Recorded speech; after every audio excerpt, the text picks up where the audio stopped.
Success is rarely about luck. It's about choice. And sometimes, the hardest choice leads to the most abundant life. This is the story of a man who had everything aligned to succeed, yet couldn't move forward, until one message from an old proverb collided with a quote from Napoleon Hill and changed everything. Lucas had always been a man of principle. He was raised in a modest household, the son of a single mother who taught him to pray and work hard. He had never been rich, but he was never poor in values. What he lacked in comfort, he gained in wisdom, or so he thought. In his early 30s, Lucas had opened a small accounting office in the outskirts of a bustling city. Business was enough to survive, not to thrive. Each month was a race to pay bills, cover payroll, and keep the lights on. Still, he believed things would eventually get better. What Lucas didn't realize was that he wasn't just struggling with numbers. He was struggling with permission. Permission to think bigger, to ask for more, to believe that he was allowed to prosper. It wasn't until he heard a sermon online, a soft-spoken pastor reading Proverbs 11:24, that something clicked. One person gives freely, yet gains even more. Another withholds unduly, but comes to poverty. The words hit like a slap and a hug at the same time. Lucas paused the video and rewound it. Then again, he wrote the verse down on a sticky note and placed it on his computer screen.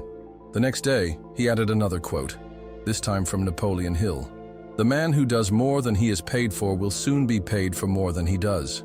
That was the first day Lucas changed how he handled his business. Instead of clinging tightly to his routines and small earnings, he started giving more.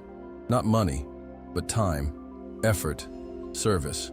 He offered free sessions to clients who were struggling. He mentored a young intern without charging for it. He stayed longer on calls, listening to the business pains of others, not rushing through appointments. And something strange happened. Referrals increased. Clients came back. People who had once disappeared began showing up again, bringing others with them. But with that growth came a temptation.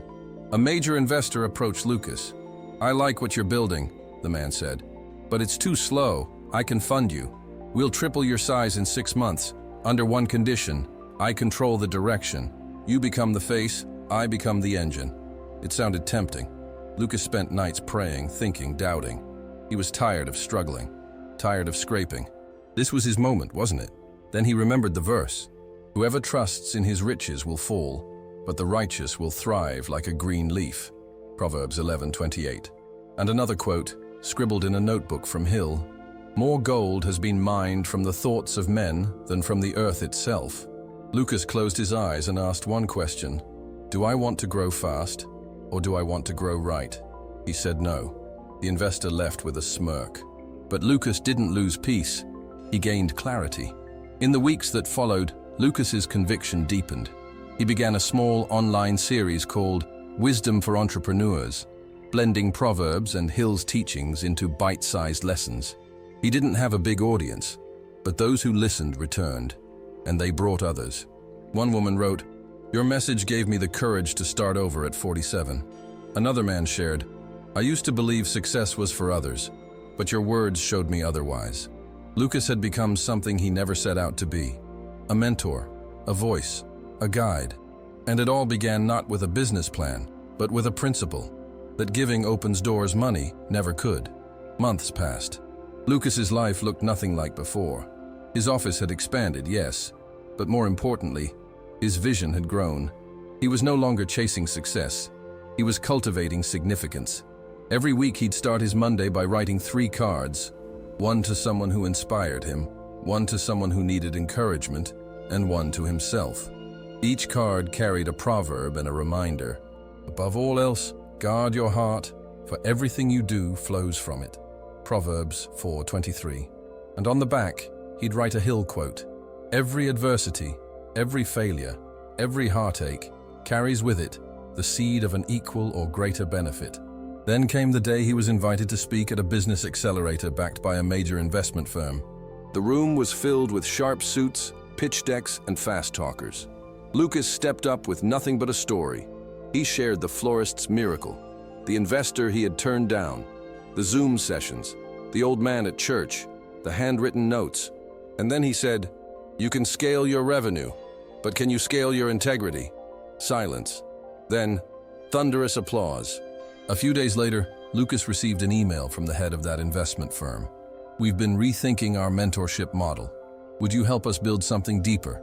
Lucas accepted, with one condition. "We teach business rooted in wisdom, not just tactics, but timeless truths." He called the new program Built on Wisdom. In it, young entrepreneurs learned to pair purpose with profit. Every module began with a proverb and ended with a challenge. Graduates said it felt less like training and more like awakening. One evening, Lucas walked through his neighborhood. A young boy waved at him. "You're the wisdom guy, right?" Lucas laughed. "I guess so." The boy ran up. "Can I show you something?" He pulled out a notebook and flipped through drawings, verses, and notes from his own dreams. "My mom watches your videos. She says God used you to change her thinking." Lucas's eyes welled up. "Can I keep one of these pages?" The boy nodded. "Only if you promise to keep teaching." Lucas promised. Later that night, Deborah asked, "What's been your greatest lesson through all this?" Lucas leaned back and said, "That wealth isn't what we keep, it's what we give. Not just in money, but in words, time, belief." He opened his journal and wrote, "He who refreshes others will himself be refreshed." Proverbs 11:25. And underneath, "Success comes to those who become success-conscious." Napoleon Hill. Then he closed the book, smiled, and whispered, "On to the next story."